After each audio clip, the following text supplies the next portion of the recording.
ਇੱਕ ਸਤਵੰਤ ਕੌਰ ਨੇ ਗਰੁੱਪ ਅੰਦਰ ਲਿਖ ਕੇ ਪੁੱਛਿਆ ਹੈ, ਬਾਬਾ ਜੀ ਤੁਹਾਡੀ ਬਾਣੀ ਜਦੋਂ ਮੈਂ ਸੁਣਦੀ ਹਾਂ ਜਾਂ ਪਾਠ ਕਰਦੀ ਹਾਂ, ਬਾਬਾ ਜੀ ਮਨ ਬਹੁਤ ਸੋਚਦਾ, ਮੇਰਾ ਧਿਆਨ ਹੋਰ ਪਾਸੇ ਜਾਂਦਾ। ਇਹ ਬਿਮਾਰੀ ਹੈ, ਤੁਸੀਂ ਇਸ ਦਾ ਇਲਾਜ ਦੱਸੋ, ਕੀ ਹੋ ਸਕਦਾ ਹੈ?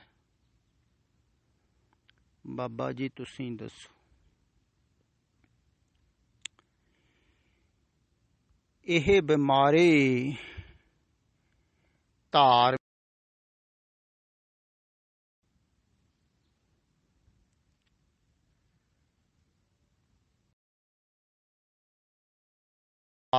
ਛੱਡਣੀ ਵੀ ਔਖੀ ਹੈ, ਕਿਉਂਕਿ ਧਾਰਮਿਕ ਬਿਮਾਰੀ ਹੋ ਗਈ ਨਾ।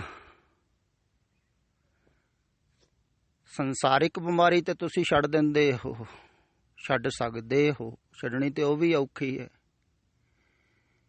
ਪਰ ਇਹ ਜਿਹੜੀ ਧਾਰਮਿਕ ਬਿਮਾਰੀ ਹੈ ਨਾ, ਇਹਨੂੰ ਛੱਡਣਾ ਬਹੁਤ ਔਖਾ। ਜਿਵੇਂ ਕਹਿੰਦੇ ਨਾ, ਲੋਹੇ ਦੀਆਂ ਬੇੜੀਆਂ ਪਾਈਆਂ ਹੋਣ ਤੇ ਬੰਦਾ ਲਾ ਵੀ ਸਕਦਾ ਹੈ, ਲਾਉਣ ਨੂੰ ਵੀ ਚਾਹੁੰਦਾ ਹੈ, ਭਾਰ ਹੈ, ਪਰ ਸੋਨੇ ਦੀਆਂ ਪਾਈਆਂ ਹੋਣ ਤੇ ਲਾਉਣ ਨੂੰ ਵੀ ਨਹੀਂ ਚਿੱਤ ਕਰਦਾ। ਬਸ ਧਾਰਮਿਕ ਬਿਮਾਰੀ ਸੋਨੇ ਦੀਆਂ ਬੇੜੀਆਂ ਹਨ, ਧਰਮ ਕਰਮ, ਇਹ ਤੁਸੀਂ ਲਾਉਣੀਆਂ ਨਹੀਂ ਚਾਹੁੰਦੇ, ਇਹ ਬਿਮਾਰੀ ਨੂੰ ਛੱਡਣਾ ਨਹੀਂ ਚਾਹੁੰਦੇ। ਹੁਣ ਤੁਸੀਂ ਕਹਿ ਰਹੇ ਹੋ ਵੀ ਮੈਂ ਤੁਹਾਨੂੰ ਸੁਣਦੀ ਹਾਂ ਤੇ ਮੇਰਾ ਮਨ ਹੋਰੋਂ ਪਾਸੇ ਜਾਂਦਾ ਹੈ, ਪਰ ਮੈਂ ਕਹਿ ਰਿਹਾ ਹਾਂ ਵੀ ਤੂੰ ਸੁਣ ਹੀ ਨਹੀਂ ਰਹੀ ਹਾਂ।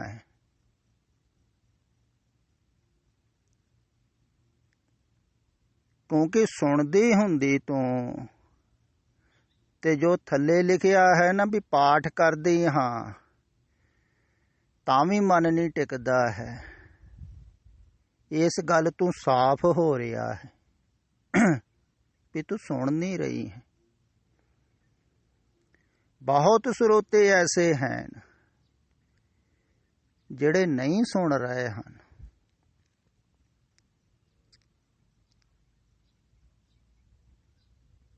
ਫਿਰ ਦੂਸਰੀ ਗੱਲ ਇਹ ਹੈ ਵੀ ਸਿੱਖ ਪਾਠ ਕਰਦੇ ਹਨ, ਮਨ ਹੋਰੋਂ ਪਾਸੇ ਜਾਂਦਾ ਹੈ ਤੇ ਉਹ ਅਰਦਾਸ ਕਰਦੇ ਹਨ ਗੁਰੂ ਅੱਗੋਂ ਵੀ ਸਾਡਾ ਮਨ ਟਿਕਾਓ। ਅਸੀਂ ਦੇਖੋ ਕਿੰਨੀ ਪਾਠ ਪੂਜਾ ਕਰਦੇ ਹਾਂ, ਕਿੰਨੀ ਸੇਵਾ ਕਰਦੇ ਹਾਂ, ਹੁਣ ਤੁਸੀਂ ਸਾਡਾ ਮਨ ਨਹੀਂ ਟਿਕਾ ਸਕਦੇ। ਕਈ ਬਹੁਤ ਪਾਠ ਕਰਦੇ ਹਨ, ਉਹਨਾਂ ਦਾ ਵੀ ਨਹੀਂ ਟਿਕਦਾ ਹੈ। ਫਿਰ ਉਹ ਦੋਸ਼ ਦਿੰਦੇ ਹਨ ਗੁਰੂ ਨੂੰ ਕਿ ਅਸੀਂ ਤੇਰੀ ਬਾਣੀ ਪੜ੍ਹਦੇ ਹਾਂ, ਤੂੰ ਸਾਡੀ ਖਬਰਸਾਰ ਹੀ ਨਹੀਂ ਲੈਂਦਾ।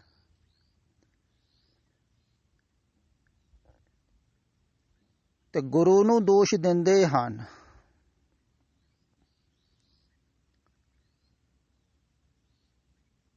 ਵੀ ਅਸੀਂ ਇੰਨਾ ਪਾਠ ਕਰਦੇ ਹਾਂ, ਇੰਨੀ ਸੇਵਾ ਕਰਦੇ ਹਾਂ, ਇੰਨੀਆਂ ਅਰਦਾਸਾਂ ਕਰਦੇ ਹਾਂ, ਤੂੰ ਸਾਡੀ ਸੁਣਦਾ ਹੀ ਨਹੀਂ।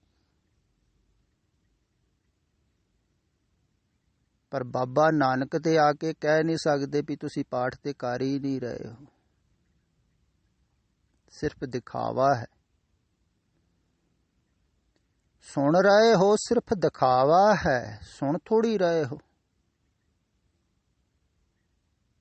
ਸੁਣਨਾ ਸਿਰਫ ਇਹੋ ਹੀ ਨਹੀਂ ਹੁੰਦਾ ਹੈ ਵੀ ਤੁਸੀਂ ਕੰਨਾਂ ਦੇ ਨਾਲ ਕੁਝ ਸੁਣ ਲਿਆ। ਇਵੇਂ ਤੇ ਤੁਸੀਂ ਬਹੁਤ ਕੁਝ ਸੁਣਦੇ ਹੋ ਸੰਸਾਰ ਵਿੱਚ, ਸਭ ਕੁਝ ਯਾਦ ਤੇ ਨਹੀਂ ਰਹਿੰਦਾ ਹੈ ਤੁਹਾਨੂੰ, ਕਿਉਂਕਿ ਜਿਹੜਾ ਅਣਸੁਣਿਆ ਹੈ ਉਹ ਭੁੱਲ ਜਾਂਦਾ ਹੈ, ਜਿਹੜਾ ਧਿਆਨਪੂਰਵਕ ਨਹੀਂ ਸੁਣਿਆ ਹੈ ਉਹ ਭੁੱਲ ਜਾਂਦਾ ਹੈ, ਖਿਆਲ ਵਿੱਚ ਥੋੜ੍ਹੀ ਰਹਿੰਦਾ। ਤੁਹਾਨੂੰ ਵੀ ਸੁਣਿਆ ਹੀ ਕਹਿ ਦਿੰਦੇ ਹੋ ਤੁਸੀਂ, ਪਰ ਸੁਣਨ ਦੀ ਕਲਾ ਬਾਬੇ ਨਾਨਕ ਨੇ ਦੱਸੀ ਸੀ ਸਿੱਖਾਂ ਨੂੰ। ਉਹ ਸ਼ਰਤ ਦੱਸੀ ਸੀ ਵੀ ਇਹ ਸ਼ਰਤ ਹੈ, ਅਗਰ ਤੁਸੀਂ ਇਸ ਢੰਗ ਦੇ ਨਾਲ ਸੁਣੋਗੇ ਨਾ ਤੇ ਤੁਹਾਡੇ ਅੰਦਰੋਂ ਸਫਾਈ ਹੋਵੇਗੀ। ਇਹ ਸ਼ਰਤ ਸਦੀਆਂ ਤੋਂ ਦੱਸੀ ਜਾਂਦੀ ਰਹੀ, ਇਹੋ ਸ਼ਰਤ ਮੈਂ ਤੁਹਾਨੂੰ ਦੱਸਣੀ ਚਾਹੁੰਦਾ, ਖਿਆਲ ਵਿੱਚ ਰੱਖਿਓ।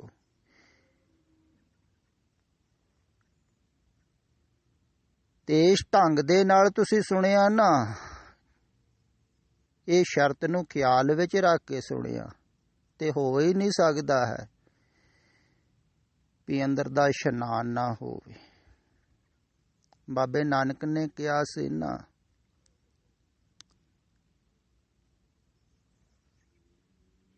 ਸੁਣਿਆ ਮੰਨਿਆ ਮਨ ਕੀਤਾ ਭਾਉ, ਅੰਤਰਗਤ ਤੀਰਥ ਮਲ।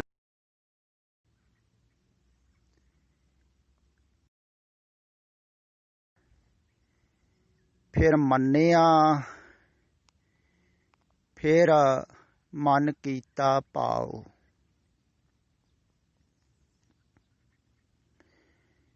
ਦਰਅਸਲ ਧਾਰਮਿਕ ਲੋਕ ਅਰਥ ਇਹਦਾ ਉਲਟਾ ਕਰਦੇ ਹਨ, ਕਹਿੰਦੇ ਹਨ ਪਹਿਲਾਂ ਸੁਣਿਆ, ਫਿਰ ਮੰਨਿਆ, ਫਿਰ ਭਾਵਨਾ ਕਰਨੀ। ਪਰ ਮੈਂ ਕਹਿੰਦਾ ਹਾਂ ਵੀ ਜਿੰਨਾ ਚਿਰ ਅੰਦਰ ਭਾਵ ਨਾ ਹੋਵੇਗਾ, ਤੁਹਾਡੇ ਪ੍ਰੇਮ ਨਾ ਹੋਵੇ, ਸ਼ਰਧਾ ਨਾ ਹੋਵੇਗੀ, ਉਹਨਾਂ ਚਿਰ ਤੁਸੀਂ ਸੁਣੋਗੇ ਹੀ ਕਿਵੇਂ? ਗੈਰ ਦੀ ਗੱਲ ਤੁਸੀਂ ਸੁਣਦੇ ਹੋ, ਆਪਣੇ ਦੀ ਸੁਣਦੇ ਹੋ, ਤੇ ਜਿੰਨਾ ਚਿਰ ਤੁਹਾਡੇ ਅੰਦਰ ਪ੍ਰੇਮ ਨਾ ਹੋਵੇਗਾ, ਉਹਨਾਂ ਚਿਰ ਤੁਸੀਂ ਸੁਣੋਗੇ ਹੀ ਨਹੀਂ। ਤੇ ਇੱਥੇ ਕਿਹਾ ਗਿਆ ਹੈ ਮਨ ਕੀਤਾ ਭਾਉ, ਪਹਿਲਾਂ ਭਾਵਨਾ ਕਰਕੇ ਕੀਤਾ ਪਾਠ। ਜੇ ਭਾਵਨਾ ਕਰਕੇ ਕੀਤਾ, ਪ੍ਰੇਮ ਹੈ ਅੰਦਰ, ਫਿਰ ਕੀਤਾ, ਫਿਰ ਸੁਣਿਆ ਗਿਆ, ਫਿਰ ਮੰਨਿਆ ਵੀ ਗਿਆ।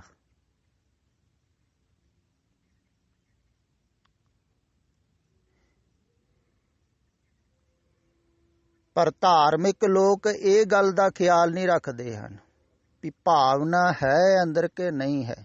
ਉਹ ਕਹਿੰਦੇ ਹਨ ਨਿਤਨੇਮ ਕਰਨਾ ਹੀ ਕਰਨਾ ਹੈ, ਪਾਠ ਕਰਨਾ ਹੀ ਕਰਨਾ ਜ਼ਰੂਰੀ ਹੈ, ਇਹ ਗੁਰੂ ਦਾ ਹੁਕਮ ਹੈ। ਨਹੀਂ, ਗੁਰੂ ਐਸਾ ਹੁਕਮ ਨਹੀਂ ਕਰਦੇ ਹਨ, ਗੁਰੂ ਜ਼ਬਰਦਸਤੀ ਨਹੀਂ ਕਰਦੇ ਹਨ, ਜ਼ਬਰਦਸਤੀ ਧਰਮ ਨਹੀਂ ਹੁੰਦਾ ਹੈ। ਖਿਆਲ ਵਿੱਚ ਰੱਖੋ, ਧਰਮ ਪ੍ਰੇਮ ਦੀ ਖੇਡ ਹੈ।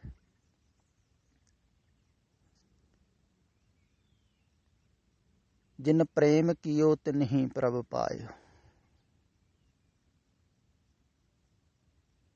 ਧਰਮ ਪ੍ਰੇਮ ਦੀ ਖੇਡ ਹੈ, ਕੋਈ ਜ਼ਬਰਦਸਤੀ ਧਰਮ ਥੋੜ੍ਹੀ ਹੁੰਦਾ ਹੈ। ਨਿਯਮ ਤੇ ਜ਼ਬਰਦਸਤੀ ਹੈ, ਮਰਿਆਦਾ ਜ਼ਬਰਦਸਤੀ ਹੈ। ਨਿਯਮ ਬੰਨ੍ਹ ਦਿੱਤਾ, ਤੁਸੀਂ ਰੋਜ਼ ਪਾਠ ਕਰਨਾ ਹੀ ਕਰਨਾ ਹੈ, ਅੰਦਰ ਭਾਵਨਾ ਹੋਵੇ ਨਾ ਹੋਵੇ, ਸ਼ਰਧਾ ਹੋਵੇ ਨਾ ਹੋਵੇ, ਬੱਧੋ ਰੁੱਧੀ ਬੱਧਾ ਚੱਟੀ ਜੋ ਭਰੇ, ਨਾ ਤਿਸ ਗੁਣ ਨਾ ਉਪਕਾਰ। ਬੱਧਾ ਚੱਟੀ ਪੜ੍ਹ ਰਹੇ ਹਨ ਲੋਕ, ਤੇ ਇਹ ਜਿਹੜਾ ਪਾਠ ਹੋ ਰਿਹਾ ਇਹਦੇ ਨਾਲ ਮਨ ਟਿਕੇਗਾ ਥੋੜ੍ਹੀ।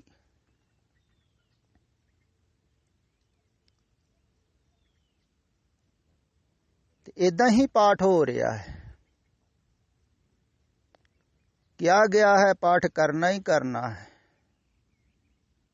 ਤੇ ਦੇਖੋ ਤੁਸੀਂ ਮੈਨੂੰ ਵੀ ਸੁਣ ਰਹੇ ਹੋ, ਮੈਂ ਵੀ ਰੋਜ਼ ਕਹਿ ਰਿਹਾ ਹਾਂ ਵੀ ਸਿਰਫ ਪੜ੍ਹਨ ਦਾ ਕੋਈ ਲਾਭ ਨਹੀਂ, ਕੋਈ ਉਪਲਬਧੀ ਨਹੀਂ, ਤਾਂ ਵੀ ਤੁਸੀਂ ਛੱਡ ਥੋੜ੍ਹੀ ਰਹੇ ਹੋ। ਇਹਦਾ ਭਾਵ ਇਹੋ ਹੀ ਆ, ਤੁਸੀਂ ਮੈਨੂੰ ਸੁਣ ਹੀ ਨਹੀਂ ਰਹੇ। ਜੇ ਸੁਣਦੇ ਹੁੰਦੇ ਤੇ ਆਹ ਪਾਠ ਦੀ ਗੱਲ ਆਉਂਦੀ ਹੀ ਨਾ ਥੱਲੇ। ਖਿਆਲ ਕਰੋ, ਤੁਸੀਂ ਤੁਸੀਂ ਪਾਠ ਕਰ ਰਹੇ ਹੋ ਇਹਦਾ ਮਤਲਬ ਪਿਛਲਾ ਧਰਮ ਤੁਸੀਂ ਛੱਡਿਆ ਨਹੀਂ। ਜੋ ਧਾਰਮਿਕ ਲੋਕਾਂ ਨੇ ਤੁਹਾਨੂੰ ਦੱਸਿਆ ਹੈ ਉਹ ਤੁਸੀਂ ਛੱਡ ਥੋੜ੍ਹੀ ਰਹੇ ਹੋ। ਉਹੀ ਤੇ ਮੈਂ ਕਹਿ ਰਿਹਾ ਹਾਂ। ਉਹ ਛੱਡ ਕਿਉਂ ਨਹੀਂ ਰਹੇ ਹੋ ਵੀ ਭਾਵਨਾ ਉੱਤੇ ਵੀ ਹੈ ਜਿਹੜੇ ਧਰਮ 'ਚ ਤੁਸੀਂ ਪੈਦਾ ਹੋਏ ਹੋ। ਜਦੋਂ ਉਹ ਛੋਟੀ ਨਹੀਂ ਰਹੀ ਹੈ ਭਾਵਨਾ, ਤੇ ਇੱਧਰ ਕਿਵੇਂ ਲੱਗੂ? ਭਾਵਨਾ ਤੇ ਤੁਹਾਡੇ ਕੋਲ ਇੱਕੋ ਹੀ ਹੈ, ਇੱਕੋ ਪਾਸੇ ਹੀ ਲੱਗ ਸਕਦੀ। ਦੋ ਬੇੜੀਆਂ ਤੇ ਪੈਰ ਨਹੀਂ ਰੱਖ ਸਕਦੇ ਤੁਸੀਂ। ਜਾਂ ਤੇ ਪਿਛਲੇ ਨੂੰ ਅਪਣਾਓ, ਨਹੀਂ ਕੁਛ ਮਿਲ ਰਿਹਾ ਹੈ ਪਿਛਲੇ ਤੋਂ, ਮਿਲ ਵੀ ਨਹੀਂ ਸਕਦਾ ਹੈ ਕੁਛ, ਕਿਉਂਕਿ ਉੱਥੇ ਦੱਸਣ ਵਾਲਾ ਕੋਈ ਨਹੀਂ ਹੈ। ਤੇ ਪਿਛਲੇ ਨੂੰ ਛੱਡੋ, ਨਵੇਂ ਨੂੰ ਅਪਣਾਓ। ਪਰ ਨਵੇਂ ਨੂੰ ਜਦੋਂ ਅਪਣਾਓਗੇ ਉਦੋਂ ਪੁਰਾਣੇ ਨੂੰ ਛੱਡਣਾ ਪੈਂਦਾ ਹੈ, ਖਿਆਲ ਵਿੱਚ ਰੱਖੋ।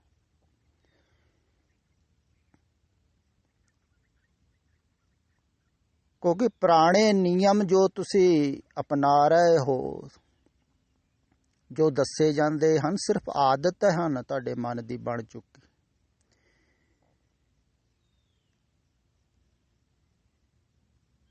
ਤੇ ਉਹ ਤੁਸੀਂ ਜਾਂ ਤੇ ਨਿਯਮ ਪੂਰੇ ਕਰਦੇ ਹੋ ਡਰ ਭੈ ਕਰਕੇ ਜਾਂ ਆਦਤ ਕਰਕੇ, ਵੀ ਨਾ ਕਰੋ ਤੇ ਤਾਂ ਬੇਚੈਨੀ ਹੁੰਦੀ ਹੈ, ਆਦਤ ਬਣ ਚੁੱਕੀ ਹੈ ਮਨ ਦੀ। ਜਾਂ ਫਿਰ ਧਾਰਮਿਕ ਲੋਕ ਡਰਾਵਾ ਦਿੰਦੇ ਹਨ, ਭੈਭੀਤ ਕਰਦੇ ਹਨ, ਕਹਿੰਦੇ ਹਨ ਅਗਰ ਤੁਸੀਂ ਪਾਠ ਨਾ ਕੀਤਾ ਤੇ ਗੁਰੂ ਨਾਰਾਜ਼ ਹੋ ਜਾਵੇਗਾ, ਗੁਰੂ ਕਰੋਪ ਹੋ ਜਾਵੇਗਾ। ਦੱਸੋ, ਗੁਰੂ ਵੀ ਕਰੋਪ ਹੁੰਦਾ ਹੈ, ਗੁਰੂ ਨਾਰਾਜ਼ ਹੁੰਦਾ ਹੈ? ਫਿਰ ਗੁਰੂ ਨਾ ਹੋਇਆ, ਆਮ ਮਨੁੱਖ ਹੀ ਹੋਇਆ। ਗੁਰੂ ਨਾਰਾਜ਼ ਥੋੜ੍ਹੀ ਹੁੰਦਾ ਹੈ, ਗੁਰੂ ਤੇ ਦਿਆਲੂ ਕਿਰਪਾਲੂ ਹੀ ਹੈ। ਪਰ ਧਾਰਮਿਕ ਲੋਕ ਸਮਝਾਉਂਦੇ ਹਨ ਵੀ ਤੁਸੀਂ ਪਾਠ ਨਹੀਂ ਕੀਤਾ, ਕਈ ਛੱਡ ਦਿੰਦੇ ਹਨ ਨਾ ਵਿੱਚੋਂ, ਤੇ ਕੋਈ ਪ੍ਰੋਬਲਮ ਆ ਗਈ ਘਰ ਦੇ ਵਿੱਚ, ਸਮੱਸਿਆ ਆ ਗਈ, ਤੇ ਉਹਦੇ ਘਰ ਦੇ ਮੈਂਬਰ ਹੀ ਸਮਝਾਉਣ ਲੱਗ ਜਾਂਦੇ ਹਨ ਵੀ ਦੇਖ ਤੂੰ ਪਾਠ ਛੱਡ ਦਿੱਤਾ ਨਾ, ਤੇ ਆਪਣੇ ਘਰ 'ਚ ਇਹ ਪ੍ਰੋਬਲਮ ਆ ਗਈ, ਸਮੱਸਿਆ ਆ ਗਈ, ਗੁਰੂ ਨਾਰਾਜ਼ ਹੋ ਗਏ। ਇੰਨੇ ਚਿਰ ਦਾ ਪਾਠ ਕਰਦਾ ਸੀ ਜਾਂ ਪਾਠ ਕਰਦੀ ਸੀ, ਤੂੰ ਛੱਡ ਦਿੱਤੇ, ਦੇਖ ਕਿੰਨੀਆਂ ਸਮੱਸਿਆਵਾਂ ਆ ਰਹੀਆਂ। ਇਸੇ ਕਰਕੇ ਹੀ ਆ ਰਹੀਆਂ, ਤੂੰ ਪਾਠ ਛੱਡ ਦਿੱਤਾ। ਪਾਠ ਕਰ, ਤੇ ਫਿਰ ਉਧਰ ਲੋਕ ਜ਼ਿਆਦਾ ਹਨ ਸਮਝਾਉਣ ਵਾਲੇ, ਇੱਧਰ ਤੇ ਮੈਂ ਇਕੱਲਾ ਹੀ ਹਾਂ। ਉਧਰ ਤੇ ਚਾਰ ਚੁਫੇਰੇ ਤੁਹਾਡੇ ਭੀੜ ਹੈ ਕੂੜਿਆਰਿਆਂ ਦੀ।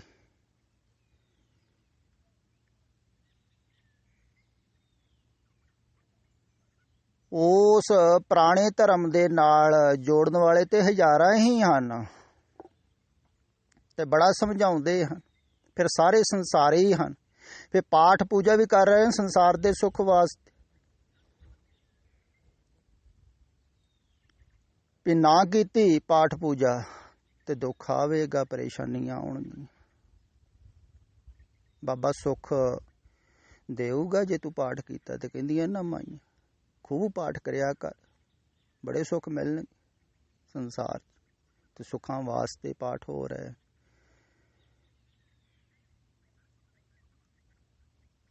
ਇਹ ਸੰਸਾਰ ਦੇ ਨਾਲ ਜੋੜਨ ਵਾਲੇ ਤੇ ਤੁਹਾਡੇ ਚਾਰ ਚੁਫੇਰੇ ਹਜ਼ਾਰਾਂ ਹੀ ਹਨ। ਇਹਨਾਂ ਦੀ ਸੰਗਤ ਤੁਸੀਂ ਹਰ ਵਕਤ ਕਰ ਰਹੇ ਹੋ, ਇਹਨਾਂ ਦੁਆਰਾ ਤੁਸੀਂ ਪ੍ਰਭਾਵਿਤ ਹੋ ਰਹੇ ਹੋ। ਜਿਹੜੇ ਧਾਰਮਿਕ ਲੋਕ ਹਨ ਬਾਹਰ ਤੁਹਾਨੂੰ ਦਿਸ ਰਹੇ ਹਨ,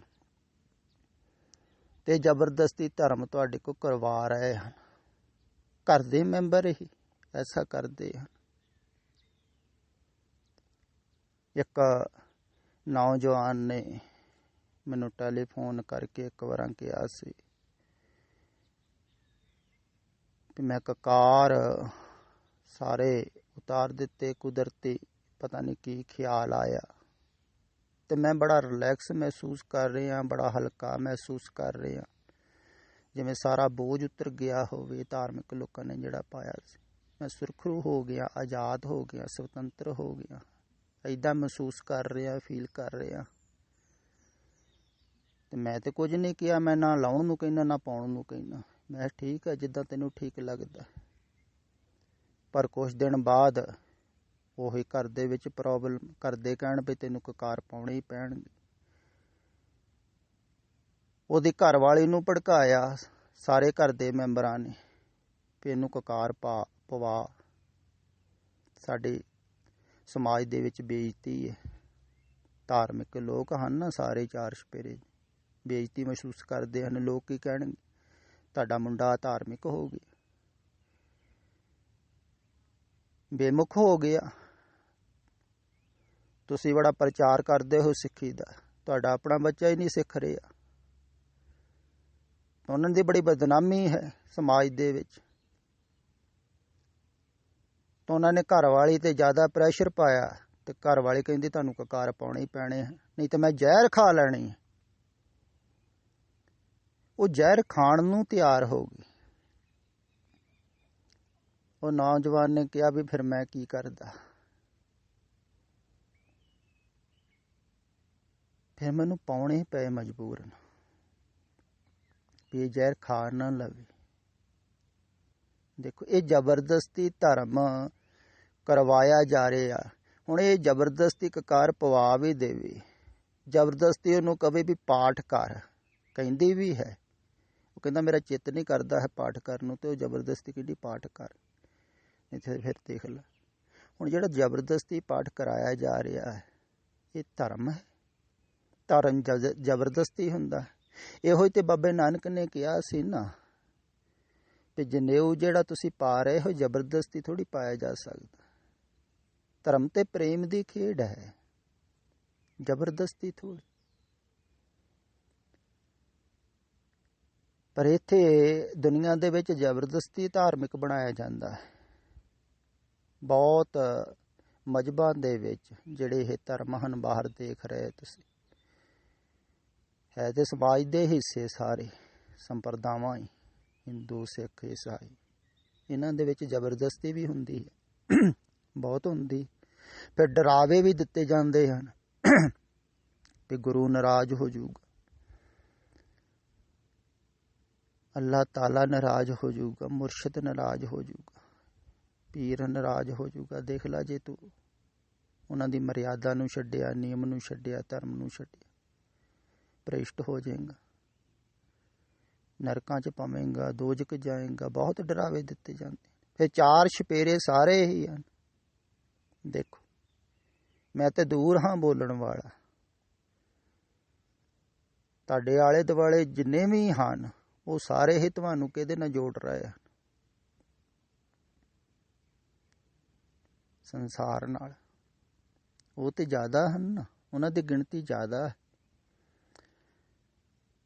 ਤੇ ਜਿੰਨੇ ਵੀ ਰਿਸ਼ਤੇਦਾਰ ਹਨ, ਪਰਿਵਾਰ ਦੇ ਮੈਂਬਰ ਹਨ, ਉਹ ਤੁਹਾਨੂੰ ਉਹ ਜੋ ਕਰਮ ਕਾਂਡ ਹਨ ਉਹ ਛੱਡਣ ਨਹੀਂ ਦੇਣਗੇ, ਨਾ ਹੀ ਛੱਡਣ ਦਿੰਦੇ ਹਨ ਛੇਤੀ। ਕਈ ਸਨਾਤਨ ਮਤ ਦੇ ਵੀ ਐਸੇ ਹਨ ਸੁਣਨ ਵਾਲੇ ਜਿਹੜੇ ਕਰਮ ਕਾਰਨ ਛੱਡ ਨਹੀਂ ਰਹੇ ਹਨ। ਉਹਨਾਂ ਦੇ ਆਪਣੇ ਨਾਰਾਜ਼ ਹੋ ਜਾਂਦੇ ਹਨ। ਉਹ ਕਹਿੰਦੇ ਹਨ ਕਿਹਦੇ ਪਿੱਛੇ ਲੱਗੇ ਹੋ ਤੁਸੀਂ? ਆਪਣਾ ਧਰਮ ਛੱਡੀ ਜਾਂਦੇ ਹੋ, ਆਪਣਾ ਮਜ਼ਹਬ ਛੱਡੀ ਜਾਂਦੇ ਹੋ। ਇਵੇਂ ਹੁੰਦਾ ਹੈ ਨਾ। ਬਾਬੇ ਨਾਨਕ ਦੇ ਸਮੇਂ ਵੀ ਇਉਂ ਹੋਇਆ। ਜਿਨ੍ਹਾਂ ਨੂੰ ਬਾਬੇ ਨਾਨਕ ਨੇ ਉਪਦੇਸ਼ ਦੇਣਾ ਸੀ ਉਹ ਪਿਛਲਾ ਹੀ ਨਹੀਂ ਸੀ ਛੱਡ ਰਹੇ। ਇਹ ਤੇ ਕੋਈ ਵਿਰਲਾ ਹੀ ਹੈ ਭਾਈ ਮੰਝ ਵਰਗਾ, ਜਿਹੜਾ ਸਭ ਕੁਛ ਹੀ ਤਿਆਗ ਕੇ ਗੁਰੂ ਦੇ ਪਿੱਛੇ ਚੱਲ ਪੈਂਦਾ ਹੈ। ਉਹ ਹੀ ਪਿਆਰਾ ਹੁੰਦਾ ਹੈ। ਵੈਸੇ ਹੀ ਪਿਆਰੇ ਗੁਰੂ ਗੋਬਿੰਦ ਸਿੰਘ ਕੋਲ ਆਏ ਸਨ, ਸਭ ਕੁਛ ਛੱਡ ਕੇ ਆਪਣੇ ਧਰਮ ਮਜ਼ਹਬ, ਉਹ ਵੀ ਅਲੱਗ-ਅਲੱਗ ਮਜ਼ਹਬ ਦੇ ਸਨ, ਅਲੱਗ-ਅਲੱਗ ਧਰਮ ਦੇ ਸਨ, ਛੱਡ ਕੇ ਹੀ ਆਏ ਸਨ ਆਪਣਾ ਧਰਮ ਕਰਮ ਸਾਰਾ। ਗੁਰੂ ਦੇ ਸ਼ਰਨ ਆਣ ਕੇ ਪੈ ਗਏ, ਡਿੱਗ ਪਏ, ਢਹਿ ਪਏ, ਪਾ ਲਿਆ ਉਹਨਾਂ ਨੇ। ਫਿਰ ਤੇ ਕੋਈ ਸਖਾਲੀ ਖੇਡ ਨਹੀਂ ਹੈ, ਮੈਂ ਵਾਰ-ਵਾਰ ਕਹਿਣਾ। ਇਹ ਕੋਈ ਕਥਾ ਵਾਰਤਾ ਥੋੜ੍ਹੀ ਹੋ ਰਹੀ ਹੈ ਵੀ ਤੁਸੀਂ ਕਥਾ ਵਾਰਤਾ ਸੁਣ ਕੇ ਤੇ ਸੋਚ ਲਓ ਮਨ ਟਿਕ ਗਿਆ। ਨਹੀਂ, ਇੱਧਰ ਵਾਸਤਵਿਕ ਦੇ ਵਿੱਚ ਜਿਨ੍ਹਾਂ ਨੇ ਮੁਕਤ ਹੋਣਾ ਹੈ ਸੰਸਾਰ ਤੋਂ ਸੰਸਾਰ ਤੋਂ ਪਹਿਲਾਂ ਮੁਕਤ ਹੋਣ ਦੀ ਕੋਸ਼ਿਸ਼ ਕਰਨਗੇ ਹੀ। ਸਮਾਜ ਤੋਂ ਵੀ ਮੁਕਤ ਹੋਣਾ ਹੈ, ਧਰਮ ਤੋਂ ਵੀ ਮੁਕਤ ਹੋਣਾ ਹੈ, ਫਿਰ ਧਾਰਮਿਕ ਕਰਮਕਾਂਡਾਂ ਤੋਂ ਮੁਕਤ ਹੋਣਾ ਹੈ। ਤੇ ਕਰਮਕਾਂਡ ਤੇ ਤੁਹਾਡੇ ਛੁੱਟ ਨਹੀਂ ਰਹੇ ਹਨ। ਤੁਸੀਂ ਕਹਿ ਰਹੇ ਹੋ ਵੀ ਅਸੀਂ ਤੁਹਾਨੂੰ ਸੁਣਦੇ ਹਾਂ। ਨਹੀਂ ਅਗਰ ਸੁਣਦੇ ਹੁੰਦੇ ਤੇ ਆਹ ਕਰਮ ਕਾਂਡ ਛੁੱਟ ਜਾਂਦੇ ਨਾ। ਆਹ ਪਾਠ ਪੂਜਾ ਰੋਜ਼। ਮੈਂ ਇਹ ਨਹੀਂ ਕਹਿ ਰਿਹਾ ਪਾਠ ਨਹੀਂ ਕਰਨਾ ਹੈ, ਮੈਂ ਕਹਿੰਦਾ ਸਮਝਣਾ ਹੈ। ਸਮਝਣ ਨੂੰ ਕਿਹਾ ਗਿਆ ਹੈ। ਅਗਰ ਤੁਸੀਂ ਭਾਵਨਾ ਕਰਕੇ ਕਰੋਗੇ ਪਾਠ, ਕਿਹਾ ਨਾ ਸੁਣਿਆ ਮੰਨਿਆ ਮਨ ਕੀਤਾ ਪਾਓ, ਤੇ ਨਾਲੋਂ ਨਾਲ ਸੁਣਿਆ ਵੀ ਜਾਏਗਾ ਤੇ ਨਾਲੋਂ ਨਾਲ ਮੰਨਿਆ ਵੀ ਜਾਵੇਗਾ। ਇਹੋ ਹੀ ਤੇ ਮੈਂ ਕਹਿ ਰਿਹਾ, ਅਗਰ ਤੁਸੀਂ ਧਿਆਨਪੂਰਕ ਭਾਵਨਾ ਨਾਲ ਮੈਨੂੰ ਸੁਣੋਗੇ ਨਾ, ਤੁਹਾਨੂੰ ਕੁਝ ਵੀ ਕਰਨ ਦੀ ਲੋੜ ਨਹੀਂ। ਭਾਵਨਾ ਸਭ ਕੁਝ ਕਰਾਉਂਦੀ ਹੈ, ਪ੍ਰੇਮ ਸਭ ਕੁਝ ਕਰਾਉਂਦਾ ਹੈ। ਖਿਆਲ ਵਿੱਚ ਰੱਖੋ, ਜਿਹਦੇ ਨਾਲ ਪ੍ਰੇਮ ਹੁੰਦਾ ਹੈ ਨਾ, ਉਹਦੇ ਤੁਸੀਂ ਉਸੇ ਵੇਲੇ ਗੱਲ ਮੰਨਦੇ ਹੋ। ਦੇਰ ਕਰਦੇ ਹੋ ਕਦੀ? ਤੁਸੀਂ ਕਹਿੰਦੇ ਹੋ ਨਾ, ਅਗਰ ਤੂੰ ਕਵੇਂ ਤੇ ਹੁਣ ਮੈਂ ਮਰਨ ਨੂੰ ਵੀ ਤਿਆਰ ਹਾਂ। ਬੋਲ, ਪ੍ਰੇਮ ਹੈ ਨਾ, ਤੇ ਪ੍ਰੇਮ ਦੇ ਵਿੱਚ ਹੀ ਹੁੰਦਾ ਹੈ, ਤੇ ਧਰਮ ਪ੍ਰੇਮ ਦੇ ਵਿੱਚ ਹੁੰਦਾ ਹੈ। ਇਹ ਪ੍ਰੇਮੀਆਂ ਦੀ ਖੇਡ ਹੈ। ਚਾਹਤੋ ਪ੍ਰੇਮ ਖੇਲਣ ਕਾ ਚਾਓ, ਸੀਸ ਤਲੀ ਧਰ ਗਲੀ ਮੇਰੀ, ਤੇ ਸਿਰ ਧਰਨਾ ਤਲੀ। ਕੋਈ ਸਿਖਾਲਾ ਨਹੀਂ ਹੈ। ਸਮਾਜ ਦੇ ਵਿੱਚ ਫਿਰ ਬਹੁਤ ਅਪਮਾਨ ਹੋਵੇਗਾ, ਨਿਰਾਦਰ ਹੋਵੇਗਾ। ਤੁਸੀਂ ਸਮਾਜ ਦੇ ਵਿੱਚ ਰਹਿ ਨਹੀਂ ਸਕਦੇ ਹੋ ਉਸ ਢੰਗ ਨਾਲ ਜਿਸ ਢੰਗ ਨਾਲ ਲੋਕ ਰਹਿੰਦੇ ਆ। ਤੁਸੀਂ ਦੋਵੇਂ ਹੱਥ ਲੱਡੂ ਚਾਹੁੰਦੇ, ਤੁਸੀਂ ਕਹਿੰਦੇ ਹੋ ਸਮਾਜ ਦੇ ਵਿੱਚ ਵੀ ਆਦਰ ਮਾਣ ਬਣਿਆ ਰਵੇ, ਧਾਰਮਿਕ ਲੋਕ ਵੀ ਸਾਡਾ ਸਤਿਕਾਰ ਕਰਦੇ ਰਹਿਣ। ਨਹੀਂ, ਐਸਾ ਨਹੀਂ ਹੋਵੇਗਾ। ਇੱਧਰ ਤੋਂ ਨਿਰਾਦਰ ਹੀ ਮਿਲੇਗਾ ਤੁਹਾਨੂੰ। ਹੁਣ ਜੇ ਇਹਨਾਂ ਦੇ ਕਰਮ ਧਰਮ ਤੁਸੀਂ ਛੱਡੋਗੇ ਸਾਰੇ ਧਾਰਮਿਕ ਲੋਕਾਂ ਦੇ, ਤਾਂ ਆਦਰ ਥੋੜ੍ਹੀ ਕਰਨਗੇ, ਉਹ ਤਾਂ ਨਿਰਾਦਰ ਕਰਨਗੇ, ਕਰਦੇ ਹੀ ਕਰਨਗੇ। ਪਰਿਵਾਰ ਦੇ ਮੈਂਬਰ ਹੀ ਨਹੀਂ ਕਰਨਗੇ, ਸਾਰੇ ਹੀ ਨਿਰਾਦਰ ਕਰਨਗੇ, ਅਪਮਾਨ ਕਰਨਗੇ, ਬੁਰਿਆਈ ਕਰਨਗੇ। ਤੋ ਨਿਰਾਦਰ ਤੇ ਹੋਵੇਗਾ। ਜੇ ਤੁਸੀਂ ਸਨਮਾਨ ਪਾਉਣਾ ਚਾਹੁੰਦੇ ਹੋ ਇਹਨਾਂ ਧਾਰਮਿਕ ਲੋਕਾਂ ਕੋ, ਸ਼ਾਇਦ ਇਸੇ ਕਰਕੇ ਨਹੀਂ ਤੁਸੀਂ ਛੱਡਦੇ ਹੋ। ਬਹੁਤੇ ਲੋਕ ਇਸੇ ਕਰਕੇ ਨਹੀਂ ਛੱਡਦੇ, ਡਰਦੇ ਹਨ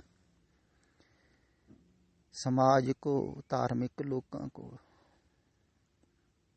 ਭੈਭੀਤ ਹਨ। ਬੜਾ ਔਖਾ ਹੈ ਜਿਹੜੇ ਸਮਾਜ ਤੁਸੀਂ ਰਹਿ ਰਹੇ ਹੋ, ਸਮਾਜ ਤੋਂ ਵਿਪਰੀਤ ਜਾਣਾ। ਐਸਾ ਨਹੀਂ ਪਿਛਲੇ ਸਮੇਂ 'ਚ ਐਸਾ ਹੁੰਦਾ ਸੀ, ਬ੍ਰਾਹਮਣ ਬਰਦਾਸ਼ਤ ਨਹੀਂ ਕਰਦੇ ਸਮਾਜ ਤੋਂ ਕੋਈ ਭਿੰਨ ਚਲੇ ਜਾਵੇ। ਹੁਣ ਵੀ ਇੱਦਾਂ ਹੀ ਹੈ। ਜਿਹੜੇ ਸਿੱਖਾਂ ਦੇ ਵਿੱਚ ਰਹੇ, ਸਿੱਖ ਬਰਦਾਸ਼ਤ ਨਹੀਂ ਕਰਨਗੇ।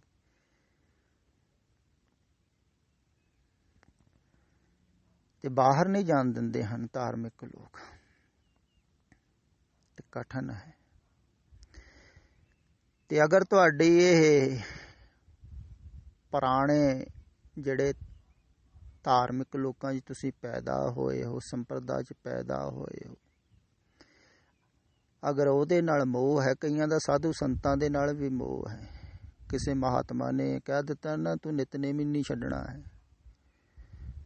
ਤੋ ਕਹਿੰਦੇ ਹਨ ਸਾਡੇ ਬਾਬਾ ਜੀ ਕਹਿੰਦੇ ਸੀ ਨਿਤਨੇਮ ਨਹੀਂ ਛੱਡਣਾ ਹੈ। ਬਸ ਉਹ ਬਾਬਾ ਜੀ ਜੋ ਕਹਿ ਗਏ, ਬਸ ਉੱਦਾਂ ਹੀ ਕਰੀ ਜਾਂਦੇ ਹਨ। ਬਾਬਾ ਜੀ ਪਤਾ ਨਹੀਂ ਚੱਲ ਵਸੇ, ਹੁਣ ਉਹ ਕਹਿ ਗਏ ਹਨ ਤੇ ਕਰਨਾ ਹੀ ਕਰਨਾ, ਤੇ ਕਰ ਰਹੇ ਹਨ। ਕਈ ਜੋ ਕਹਿ ਗਏ ਹਨ ਵੈਸੇ ਹੀ ਧਰਮ ਕਰਮ ਕਈ ਸਥਾਨਾਂ 'ਤੇ ਜਾ ਰਹੇ ਹਨ। ਜਿੱਥੇ ਕਹਿ ਗਏ ਹਨ ਉੱਥੇ ਜਾਣਾ ਹੀ ਜਾਣਾ। ਤੀਰਥ ਸਥਾਨਾਂ 'ਤੇ ਕਈ ਹਰ ਮਹੀਨੇ ਹੀ ਜਾਂਦੇ ਹਨ, ਬਿਨ ਨਾਗਾ ਜਾਂਦੇ ਹਨ। ਕਹਿੰਦੇ ਅਸੀਂ ਨਾ ਜਾਈਏ ਤੇ ਘਰ ਦੇ ਵਿੱਚ ਸਮੱਸਿਆ ਆਉਂਦੀ, ਪਰੇਸ਼ਾਨੀ ਦੱਸੋ, ਡਰ ਪੈ ਕਰਕੇ ਜਾਂਦੇ ਹਨ। ਫਿਰ ਦੇਖੋ ਬਾਬਾ ਨਾਨਕ ਜੀ ਕੀ ਕਹਿੰਦੇ ਹਨ। ਸਿੱਖ ਬਹੁਤ ਅਜੋਕੇ ਸਮੇਂ 'ਚ ਤੀਰਥਾਂ 'ਤੇ ਜਾਂਦੇ ਹਨ, ਪਰ ਇੱਥੇ ਇਹਨਾਂ ਪੰਕਤੀਆਂ ਦੇ ਉੱਪਰ ਵਾਲੀਆਂ ਪੰਕਤੀਆਂ ਨੂੰ ਤੁਸੀਂ ਧਿਆਨ ਨਾਲ ਖਿਆਲ ਨਾਲ ਸੁਣੋ ਤੇ ਸਮਝੋ। ਤੀਰਥ ਤਪ ਦਇਆ ਦਤ ਦਾਨ, ਜੇ ਕੋ ਪਾਵੇ ਤਿਲ ਕਾ ਮਾਨ। ਕਹਿੰਦੇ ਤੀਰਥ ਤਪ ਤੇ ਦਇਆ ਤੇ ਦਾਨ,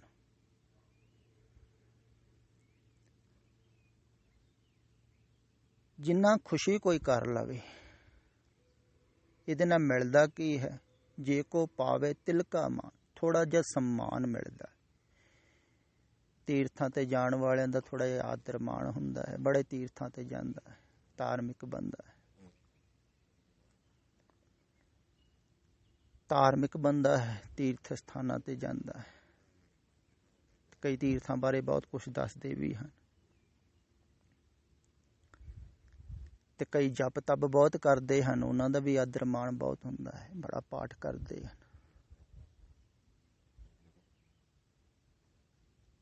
ਤਾਂ ਉਹਨਾਂ ਨੂੰ ਮਾਣ ਮਿਲਦਾ ਹੈ, ਸਨਮਾਨ ਮਿਲਦਾ ਹੈ। ਕਈ ਦਾਨ ਕਰਨ ਵਾਲਿਆਂ ਨੂੰ ਬੜਾ ਮਾਣ ਮਿਲਦਾ ਹੈ, ਜ਼ਿਆਦਾ ਮਿਲਦਾ ਹੈ ਉਹਨਾਂ ਨੂੰ, ਬੜੇ ਸਰਾਬ ਪਾਓ ਪੈਂਦੇ ਹਨ ਗਲਾਂ ਦੇ ਵਿੱਚ। ਦੇਖੋ ਕਿੱਡਾ ਵੱਡਾ ਦਾਨੀ ਹੈ, ਕਿੰਨੇ ਸਕੂਲ ਬਣਾ ਤੇ, ਕਿੰਨੇ ਹੌਸਪੀਟਲ ਬਣਾ ਤੇ, ਕਿੰਨਾ ਕੁਛ ਕਰਤਾ। ਤਾਂ ਉਹਨਾਂ ਨੂੰ ਤਿਲ ਜਿੰਨਾ ਮਾਣ ਮਿਲਦਾ ਹੈ, ਜੇ ਕੋ ਪਾਵੇ ਤਿਲ ਕਾ ਮਾਣ, ਥੋੜਾ ਜਿਹਾ ਰੰਚਕ ਮਾਤਰ ਸਨਮਾਨ ਮਿਲਦਾ ਹੈ। ਇਹੋ ਕੁਛ ਮਿਲਦਾ ਹੈ ਇਹਨਾਂ ਨਾਲ, ਇਹ ਕਰਮ ਧਰਮ ਦੇ ਨਾਲ, ਜਪ ਕਰਨ ਨਾਲ। ਜਪ ਦਾ ਮਤਲਬ ਪਾਠ ਕਰਨ ਨਾਲ ਤਿਲਕਾ ਮਾਨ ਮਿਲਦਾ ਹੈ। ਪਰ ਅਗਲੀਆਂ ਪੰਕਤੀਆਂ 'ਚ ਕਹਿੰਦੇ, ਸੁਣਿਆ ਮੰਨਿਆ ਮਨ ਕੀਤਾ ਭਾਉ, ਅੰਤਰਗਤ ਤੀਰਥ ਮੱਲਾ। ਜੇ ਕੋਈ ਸੁਣਦਾ ਹੈ, ਮੰਨਦਾ ਹੈ, ਭਾਵਨਾ ਕਰਕੇ, ਦਰਅਸਲ ਭਾਵਨਾ ਹੈ ਤੇ ਸੁਣਿਆ ਹੋਇਆ ਮੰਨਿਆ ਵੀ ਜਾਂਦਾ ਹੈ, ਤੇ ਜਿਹੜਾ ਮੰਨਿਆ ਗਿਆ ਨਾ ਉਹਦੇ ਅੰਦਰੋਂ ਇਸ਼ਨਾਨ ਹੋ ਜਾਂਦਾ ਹੈ। ਅੰਤਰਗਤ ਤੀਰਥ ਮਲਣਾ, ਉਹ ਦੇਖੋ ਕਿੰਨਾ ਵੱਡਾ ਫਲ ਹੈ। ਅੰਦਰੋਂ ਸਫਾਈ ਹੁੰਦੀ ਹੈ ਸੁਣਨ ਨਾਲ। ਜਿਹੜੇ ਵਾਸਤਵਿਕ ਦੇ ਵਿੱਚ ਸੁਣ ਰਹੇ ਹਨ ਉਹਨਾਂ ਦੀ ਹੋ ਰਹੀ ਹੈ, ਵਿਚਾਰ ਘਟ ਰਹੇ ਹਨ ਕਈਆਂ ਦੇ। ਹਾਂ, ਬਹੁਤਾ ਦੱਸਦੇ ਨਹੀਂ ਹਨ, ਘੋਸ਼ਣਾ ਨਹੀਂ ਕਰਦੇ ਹਨ ਵੀ ਇਹ ਵੀ ਹੰਕਾਰ ਹੀ ਸਾਡਾ ਨਾ ਹੋਵੇ, ਵੀ ਅਸੀਂ ਦੱਸੀਏ ਵੀ ਸਾਡੇ ਵਿਚਾਰ ਘਟ ਰਹੇ ਹਨ, ਧਿਆਨ ਲੱਗ ਰਿਹਾ ਹੈ। ਪਰ ਮੈਨੂੰ ਪਤਾ ਹੈ ਲੱਗ ਰਿਹਾ, ਲੱਗੇਗਾ ਹੀ,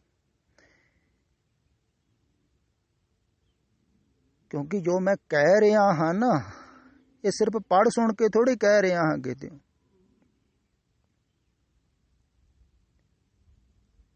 ਇਹ ਕੋਈ ਪੜ੍ਹਿਆ ਸੁਣਿਆ ਹੋਇਆ ਥੋੜ੍ਹੀ ਹੈ ਜੋ ਕਹਿ ਰਿਹਾ, ਇਹ ਵਾਸਤਵਿਕ ਹੈ। ਅਗਰ ਤੁਸੀਂ ਸੁਣੋਗੇ ਤੇ ਸੁਣੋਗੇ ਉਦੋਂ ਹੀ ਜਦੋਂ ਹੁਣ ਮੇਰੇ ਨਾਲ ਸਾਸਵਤ ਦੇ ਵਿੱਚ ਮੌਜੂਦ ਹੋਵੋਗੇ। ਇਹ ਗੱਲ ਖਿਆਲ ਵਿੱਚ ਰੱਖਣੀ। ਅਗਰ ਪੁਰਾਣੇ ਧਰਮ ਨੂੰ ਤੁਸੀਂ ਪਕੜ ਗਿਆ ਹੋਇਆ ਹੈ, ਉਹਦੀ ਵਿਚਾਰਧਾਰਾ ਨੂੰ ਵੀ ਪਕੜਿਆ ਹੋਇਆ ਹੈ, ਫਿਰ ਤੁਸੀਂ ਸੁਣੋਗੇ ਨਹੀਂ। ਕਈ ਤੇ ਤਾਲਮੇਲ ਹੀ ਬਿਠਾਉਂਦੇ ਰਹਿੰਦੇ ਹਨ ਵੀ ਤਾਲਮੇਲ ਬੈਠਦਾ ਹੈ ਪੁਰਾਣੀ ਵਿਚਾਰਧਾਰਾ ਦੇ ਨਾਲ, ਨਹੀਂ ਅਰਥ ਠੀਕ ਕਰਦੇ ਹਨ ਕਿ ਨਹੀਂ। ਮੈਂ ਕੋਈ ਅਰਥ ਸ਼ਾਸਤਰੀ ਥੋੜ੍ਹੀ ਹਾਂ, ਅਰਥ ਥੋੜ੍ਹੀ ਕਰ ਰਹੇ। ਕਿਸੇ ਵਿਦਵਾਨ ਨੂੰ ਸੁਣਾ ਕੇ ਦੇਖ ਲਓ, ਕਹੂਗਾ ਵੀ ਇਹ ਅਰਥ ਹੀ ਨਹੀਂ ਕਰ ਰਹੇ ਹਨ, ਇਹਨਾਂ ਨੂੰ ਪਤਾ ਹੀ ਨਹੀਂ ਅਰਥ ਕਰਨ। ਇਹ ਤੇ ਪਾਗਲਾਂ ਵਾਲੀਆਂ ਗੱਲਾਂ ਹਨ, ਹੈ ਵੀ ਪਾਗਲਾਂ ਵਾਲੀਆਂ। ਵੀ ਉਹ ਗੱਲ ਮੈਂ ਕਰ ਰਿਹਾ ਹਾਂ ਜਿਹੜੀ ਤੁਸੀਂ ਸਮਝ ਨਹੀਂ ਰਹੇ ਹੋ।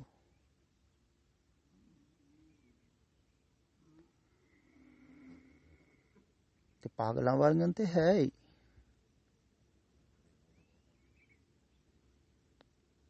ਪਰ ਇਹ ਪਾਗਲਪਨ ਬੜਾ ਹੀ ਪਿਆਰਾ ਹੈ। ਸੰਸਾਰ ਵੱਲ ਨੂੰ ਪਾਗਲ ਹੋ ਜਾਣਾ, ਉਹਨਾਂ ਨੂੰ ਹੀ ਦੀਵਾਨੇ ਕਿਹਾ ਹੈ, ਮਸਤਾਨੇ ਕਿਹਾ ਹੈ, ਪੌਰਾਨੇ ਕਿਹਾ ਹੈ। ਸੰਸਾਰੀ ਲੋਕ ਕਹਿੰਦੇ ਹਨ ਵੀ ਪਾਗਲ ਸੁਣਨਗੇ ਹੀ ਨਾ, ਕੋਈ ਨਾ ਕੋਈ ਤਾਂ ਪਾਗਲ ਹੋਵੇਗਾ ਹੀ, ਸੁਣੇਗਾ।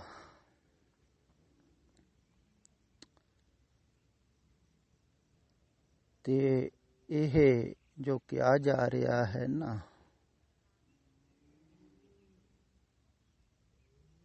ਇਹ ਉਹਨਾਂ ਚਿਰ ਨਹੀਂ ਸਮਝਿਆ ਜਾ ਸਕਦਾ ਜਿੰਨਾ ਚਿਰ ਤੁਸੀਂ ਪੁਰਾਣੀਆਂ ਧਾਰਨਾਵਾਂ ਸਾਰੀਆਂ ਛੱਡੋ ਨਾ। ਉਹਨਾਂ ਚਿਰ ਤੁਸੀਂ ਸੁਣੋਗੇ, ਪੁਰਾਣੇ ਧਰਮ ਦੇ ਨਾਲੋਂ ਮੋਹ ਛੱਡੋ ਨਾ, ਉਹਨਾਂ ਚਿਰ ਤੁਸੀਂ ਸੁਣੋਗੇ ਨਹੀਂ। ਤੁਸੀਂ ਕਹਿ ਰਹੇ ਹੋ ਅਸੀਂ ਸੁਣ ਰਹੇ ਹਾਂ, ਤੇ ਸਾਡਾ ਮਨ ਹੋਰੋਂ ਜਾ ਰਿਹਾ ਹੈ। ਨਹੀਂ, ਜੇ ਸੁਣੋਗੇ ਤਾਂ ਹੋਰੋਂ ਕਿਵੇਂ ਚਲੇ ਜਾਵੇਗਾ? ਜਾ ਹੀ ਨਹੀਂ ਸਕਦਾ।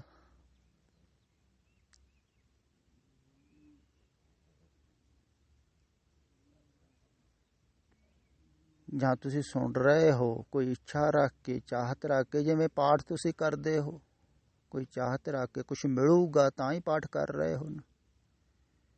ਮਿਲਣ ਦੀ ਆਕਾਂਸ਼ਾ ਕਰਕੇ ਪਾਠ ਕਰ ਰਹੇ, ਫਿਰ ਮਨ ਕਿਵੇਂ ਟਿਕੇਗਾ? ਇੱਦਾਂ ਤੁਸੀਂ ਇੱਧਰੋਂ ਸੁਣੋ, ਇਹ ਸੁਣੋ ਵੀ ਕੁਛ ਮਿਲੇਗਾ ਤਾਂ ਸੁਣ ਰਹੇ ਹੋ, ਫਿਰ ਥੋੜ੍ਹੀ ਟਿਕੇਗਾ। ਮੈਂ ਕਹਿ ਹੀ ਨਹੀਂ ਰਿਹਾ ਤੁਹਾਨੂੰ ਕੁਛ ਮਿਲੇਗਾ, ਮੈਂ ਕਹਿ ਰਿਹਾ ਖੋ ਸਭ ਕੁਛ ਜਾਵੇਗਾ। ਜੋ ਕੁਛ ਹੈ ਤੁਹਾਡੇ ਕੋਲ ਸਭ ਕੁਛ ਖੋ ਜਾਵੇਗਾ।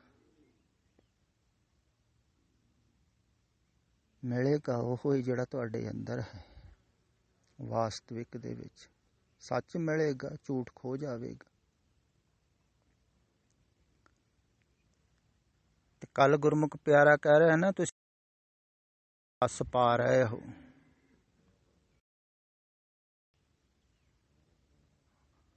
ਸੱਚ ਦੱਸ ਰਹੇ ਹੋ, ਸੱਤ ਦਾ ਸੰਦੇਸ਼ ਦੇ ਰਹੇ ਹੋ। ਸੱਤ ਦੇ ਨਾਲ ਤੁਸੀਂ ਤਾਂ ਹੀ ਜੁੜੋਗੇ ਜੇ ਮੌਜੂਦ ਹੋਵੋਗੇ। ਖਿਆਲ ਵਿੱਚ ਰੱਖੋ, ਸੱਤ ਦੇ ਨਾਲ ਤੁਸੀਂ ਹੁਣ ਜੁੜ ਸਕਦੇ ਹੋ।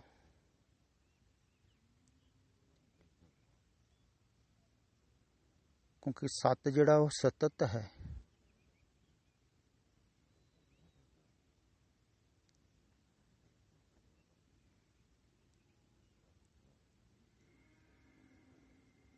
ਤੇ ਤੁਸੀਂ ਮੌਜੂਦ ਹੋ ਕੇ ਸੁਣ ਸਕਦੇ ਹੋ।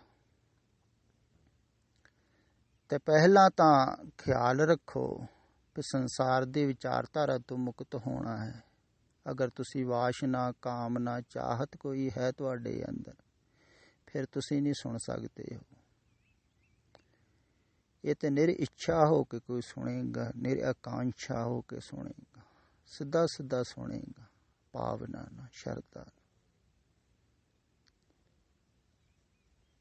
ਤੁਹਾਡੇ ਅੰਦਰੋਂ ਸਫਾਈ ਹੋਵੇਗੀ, ਅੰਤਰਗਤ ਤੀਰਥ ਮਲਣਾ ਹੋ, ਇਸ਼ਨਾਨ ਹੋਵੇਗਾ ਹੀ ਹੋਵੇਗਾ। ਕਿਉਂਕਿ ਇਹ ਮੈਲ ਕੱਢਦਾ ਹੈ ਉਪਦੇਸ਼। ਕਿਉਂਕਿ ਸੰਸਾਰ ਨੂੰ ਵਾਰ-ਵਾਰ ਕਿਹਾ ਜਾ ਰਿਹਾ ਝੂਠ ਹੈ, ਅਸੱਤ ਹੈ, ਮਿਥਿਆ ਹੈ, ਕੂੜ। ਤੇ ਸੰਸਾਰ ਦੇ ਨਾਲ ਜੁੜ ਕੇ ਹੀ ਮੈਲ ਪੈ ਰਹੀ ਹੈ, ਤੇ ਹਟਾਇਆ ਹੀ ਜਾ ਰਿਹਾ ਸੰਸਾਰ ਵੱਲ, ਤੇ ਮੈਲ ਨਿਕਲ ਹੀ ਰਹੀ ਹੈ ਨਾ। ਜਿਹੜੇ ਸੰਸਾਰ ਵੱਲੋਂ ਹਟ ਰਿਹਾ ਹੈ, ਜਿਨ੍ਹਾਂ ਦਾ ਧਿਆਨ, ਖਿਆਲ ਘੱਟ ਹੋ ਰਹੇ ਹਨ ਸੰਸਾਰ ਵੱਲ, ਵਾਸ਼ਨਾਵਾਂ ਘੱਟ ਹੋ ਰਹੀਆਂ ਹਨ, ਚਾਹਤਾਂ ਘੱਟ ਹੋ ਰਹੀਆਂ ਹਨ, ਮੈਲ ਨਿਕਲ ਹੀ ਰਹੀ ਹੈ। ਕੁਛ ਨਾ ਕੁਛ ਤੇ ਫਰਕ ਪੈ ਹੀ ਰਿਹਾ। ਰੋਜ਼ ਰੋਜ਼ ਸੁਣ ਕਰਕੇ ਬਹੁਤੇ ਦੀਆਂ ਆਕਾਂਸ਼ਾਵਾਂ ਘਟ ਗਈਆਂ ਹਨ। ਬੜਾ ਲੰਬਾ ਸੋਚਦੇ ਸਨ, ਕਈ ਦੱਸਦੇ ਵੀ ਹਨ ਭਵਿੱਖ ਦੀਆਂ ਯੋਜਨਾਵਾਂ ਹੁਣ ਨਹੀਂ ਬਣਦੀਆਂ ਹਨ।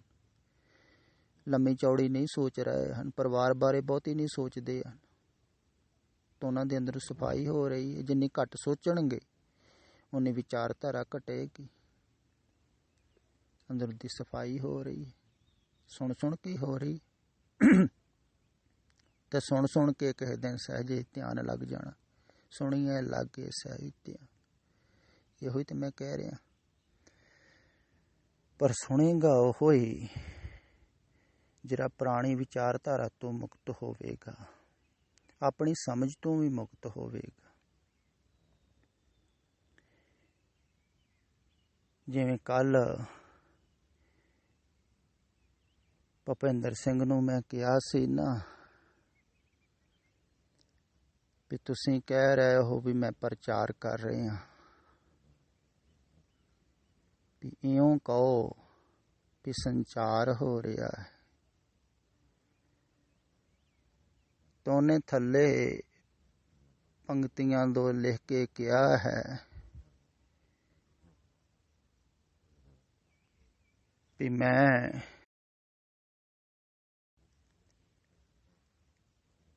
ਭਾਸ਼ਾ ਦੇ ਵਿੱਚ ਮਾਹਰ ਨਹੀਂ ਹਾਂ, ਸ਼ਬਦਾਵਲੀ ਨਹੀਂ ਹੈ ਚੰਗੀ ਮੇਰੀ,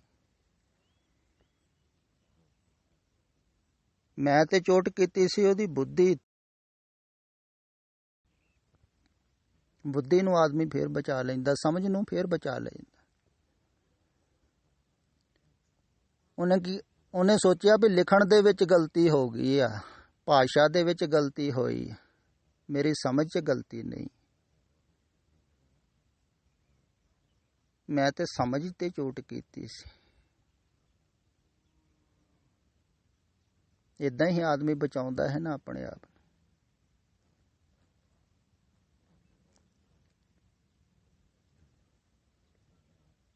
ਤੇ ਜਿੰਨਾ ਚਿਰ ਤੁਸੀਂ ਸਮਝਦਾਰ ਬਣੇ ਰਹੋਗੇ ਨਾ, ਤੇ ਸਮਝ ਦੇ ਨਾਲ ਜੁੜੇ ਰਹੋਗੇ, ਤੁਸੀਂ ਵਿਚਾਰਾਂ ਦੇ ਨਾਲ ਜੁੜੇ ਰਹੋਗੇ, ਤੁਸੀਂ ਸੋਚਦੇ ਰਹੋਗੇ, ਸੋਚ ਕੇ ਸਮਝਦੇ ਰਹੋਗੇ, ਸਮਝ ਦੇ ਨਾਲ ਹੀ ਜੁੜਦੇ ਰਹੋਗੇ। ਤੇ ਮੈਂ ਸਮਝ ਤੇ ਚੋਟ ਵੀ ਕਰਦਾ। ਹਰ ਇੱਕ ਦੇ ਉੱਪਰ ਵੱਖ-ਵੱਖ ਚੋਟ ਹੁੰਦੀ ਹੈ, ਵੱਖ-ਵੱਖ ਢੰਗ ਨਾਲ ਹੁੰਦੀ ਹੈ। ਫਿਰ ਹਰ ਇੱਕ ਦਾ ਮਾਰਗ ਵੱਖ ਹੈ, ਹਰ ਇੱਕ ਦਾ ਜੋੜ ਵੱਖ ਹੈ, ਹਰ ਸਰੋਤਾ ਵੱਖ ਢੰਗ ਦੇ ਨਾਲ ਜੁੜਿਆ ਹੈ ਸੰਸਾਰ ਨਾਲ। ਕੋਈ ਧਰਮ ਨਾਲ ਜ਼ਿਆਦਾ ਜੁੜਿਆ ਹੈ, ਕਿਸੇ ਦਾ ਧਰਮ ਨਾਲ ਜ਼ਿਆਦਾ ਮੋਹ ਹੈ, ਕਿਸੇ ਦਾ ਸੰਸਾਰ ਨਾਲ ਮੋਹ ਹੈ, ਕਿਸੇ ਦਾ ਬੁੱਧੀ ਨਾਲ ਮੋਹ ਹੈ, ਸਮਝ ਨਾਲ ਮੋਹ। ਜਿਹਦੇ ਨਾਲ ਵੀ ਮੋਹ ਉਹਦੇ ਨਾਲ ਹੀ ਤੋੜਨਾ ਹੈ ਨਾ। ਹਰ ਇੱਕ ਦਾ ਲਹਿਦਾ ਹੈ ਨਾ, ਲਹਿਦਾ ਸਮੱਸਿਆ ਹੈ। ਜਿਵੇਂ ਕਿਹਾ ਹੈ ਤੁਸੀਂ ਵੀ ਇਹ ਤੁਹਾਡੀ ਬਿਮਾਰੀ ਲਹਿਦਾ ਹੈ, ਤੁਹਾਡੀ ਬਿਮਾਰੀ ਹੈ ਵੀ ਪੁਰਾਣਾ ਹੈ, ਉਹ ਨਹੀਂ ਤੁਸੀਂ ਛੱਡ ਰਹੇ।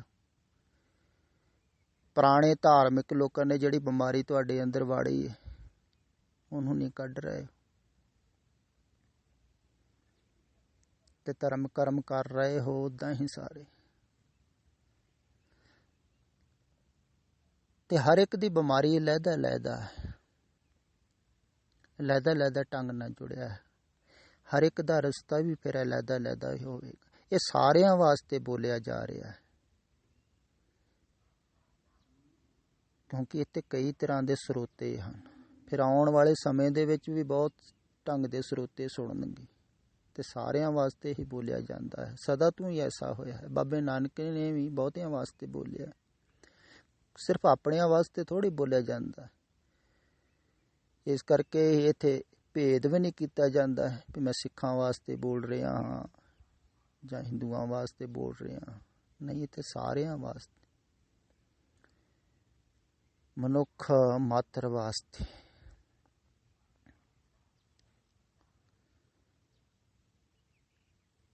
ਉਪਦੇਸ਼ ਚੌਂ ਵਰਣੋਂ ਕੋ ਸਾਂਝਾ, ਜਿਵੇਂ ਬਾਬੇ ਨਾਨਕ ਨੇ ਕਿਹਾ, ਸਾਰਿਆਂ ਵਾਸਤੇ। ਕਿਉਂਕਿ ਬਿਮਾਰੀਆਂ ਸਾਰਿਆਂ ਨੂੰ ਹੀ ਹੈ। ਤੇ ਜਿਹੜੇ ਵੀ ਧਰਮ ਦੇ ਵਿੱਚ, ਜਿਹੜੇ ਵੀ ਮਜ਼ਹਬ ਦੇ ਵਿੱਚ, ਜਿਹੜੇ ਵੀ ਫਿਰਕੇ ਦੇ ਵਿੱਚ ਹੈ ਕੋਈ, ਅਗਰ ਕੋਈ ਮੁਕਤ ਹੋਣਾ ਚਾਹੁੰਦਾ ਹੈ ਤਾਂ ਉਹ ਹੀ ਇਸ ਉਪਦੇਸ਼ ਨੂੰ ਸੁਣ ਕੇ ਤੇ ਮੁਕਤੀ ਵਾਲੇ ਪਾਸੇ ਨੂੰ ਆ ਸਕਦਾ ਹੈ। ਝੂਠ ਵਾਲੇ ਪਾਸੇ ਤੋਂ ਸੱਚ ਵਾਲੇ ਪਾਸੇ ਨੂੰ ਆ ਸਕਦਾ ਹੈ, ਕੋਈ ਵੀ ਸੁਣ ਕੇ। ਤੇ ਇੱਥੇ ਕੋਈ ਭੇਦ ਥੋੜ੍ਹੀ। ਜਿਵੇਂ ਡਾਕਟਰ ਹੈ, ਸਰਜਨ, ਉਹ ਪੁੱਛਦਾ ਥੋੜ੍ਹੀ ਤੇਰਾ ਕਿਹੜਾ ਧਰਮ ਹੈ, ਕਿਹੜਾ ਮਜ਼ਹਬ ਹੈ, ਕਿਹੜਾ ਫਿਰਕਾ ਹੈ, ਮੈਂ ਤਾਂ ਇਲਾਜ ਕਰਨਾ। ਨਹੀਂ, ਉਹ ਇਲਾਜ ਕਰਦਾ। ਫਿਰ ਦਇਆ ਭਾਵ ਨਾ ਹੋਵੇ ਤੇ ਫਿਰ ਜਮੇ ਹੀ ਨਹੀਂ ਦੇਖਦਾ। ਕਿਸੇ ਡਾਕਟਰ ਅੰਦਰ ਹੁੰਦੀ ਹੈ ਨਾ, ਉਹ ਫਿਰ ਦੇਖਦਾ ਹੀ ਨਹੀਂ ਹੈ, ਗਰੀਬ ਹੈ ਅਮੀਰ ਹੈ, ਹਰ ਇੱਕ ਦਾ ਇਲਾਜ ਕਰ ਦਿੰਦਾ। ਇੱਦਾਂ ਹੀ ਹੁੰਦਾ। ਤੇ ਵੈਦ ਜਿਹੜੇ ਹਨ, ਜਿਨ੍ਹਾਂ ਨੂੰ ਪਤਾ ਹੈ ਇਲਾਜ ਦਾ, ਔਸ਼ਧੀ ਦਾ, ਬਿਮਾਰੀਆਂ ਦਾ ਵੀ ਪਤਾ ਹੈ। ਫਿਰ ਸਰੀਰਕ ਬਿਮਾਰੀਆਂ ਦਾ ਤੇ ਸਰੀਰਕ ਜਿਹੜੇ ਡਾਕਟਰ ਹਨ ਉਹਨਾਂ ਨੂੰ ਪਤਾ ਹੈ। ਮਾਨਸਿਕ ਬਿਮਾਰੀਆਂ ਦਾ, ਮਨੋਵਿਤਾਂ ਨੂੰ ਨਹੀਂ ਪਤਾ ਹੈ। ਖਿਆਲ ਵਿੱਚ ਰੱਖੋ, ਮਨ ਨੂੰ ਜਾਣਨਾ ਇੱਕ ਗੱਲ ਹੈ। ਬਹੁਤ ਸਾਰੇ ਵਿਦੇਸ਼ਾਂ ਦੇ ਵਿੱਚ ਮਨੋਵਿਤਾਂ ਕੋ ਵੀ ਲੋਕ ਜਾਂਦੇ ਹਨ, ਜਿਹੜੇ ਮਾਨਸਿਕ ਇਲਾਜ ਕਰਦੇ ਹਨ। ਕੋਈ ਸਮੱਸਿਆ ਹੋਵੇ ਤਾਂ ਧਾਰਮਿਕ ਲੋਕਾਂ ਨੂੰ ਵੀ ਬਹੁਤ ਸਮੱਸਿਆਵਾਂ ਹਨ ਉੱਥੇ ਵਿਦੇਸ਼ਾਂ ਦੇ ਵਿੱਚ, ਉਹ ਵੀ ਜਾਂਦੇ ਹਨ। ਤੇ ਉੱਥੇ ਉਹਨਾਂ ਨੂੰ ਕਲਾਸਾਂ ਲੱਗਦੀਆਂ ਹਨ, ਜਾਣਾ ਪੈਂਦਾ ਹੈ ਵਾਰ-ਵਾਰ। ਤੋ ਮਨ ਨੂੰ ਠੀਕ ਕਰਦੇ ਹਨ ਸੰਸਾਰ ਦੇ ਵਿੱਚ ਸਹੀ ਢੰਗ ਦੇ ਨਾਲ ਵਿਚਰ ਸਕੇ, ਸੰਸਾਰ ਨੂੰ ਭੋਗ ਸਕੇ, ਮਾਣ ਸਕੇ, ਮਨੋਂ ਵਿਤੇ ਕਰਦਾ। ਜਿਹੜਾ ਮਨ ਤੋਂ ਪਾਰ ਹੋ ਗਿਆ ਹੈ ਨਾ, ਉਹ ਵਾਸਤਵਿਕ ਦੇ ਵਿੱਚ ਜਾਣਦਾ ਹੈ ਵੀ ਮਨ ਝੂਠ ਹੈ, ਕਿਉਂਕਿ ਝੂਠ ਤੋਂ ਹੀ ਪੈਦਾ ਹੋਇਆ ਹੈ, ਅਸਤ ਤੋਂ ਹੀ ਪੈਦਾ ਹੋਇਆ ਹੈ ਤੇ ਪੈਦਾ ਹੋ ਰਿਹਾ। ਤੇ ਜਿੰਨਾ ਚਿਰ ਇਹ ਮੌਜੂਦ ਹੈ ਉਹਨਾਂ ਚਿਰ ਸ਼ਾਂਤੀ ਨਹੀਂ, ਸੁੱਖ ਨਹੀਂ, ਚੈਨ ਨਹੀਂ, ਟਿਕਾ ਨਹੀਂ। ਝੂਠ ਦੇ ਵਿੱਚ ਕਿੱਥੇ ਟਿਕਾ ਹੋ ਸਕਦਾ, ਕਿੱਥੇ ਸ਼ਾਂਤੀ ਹੋ ਸਕਦੀ।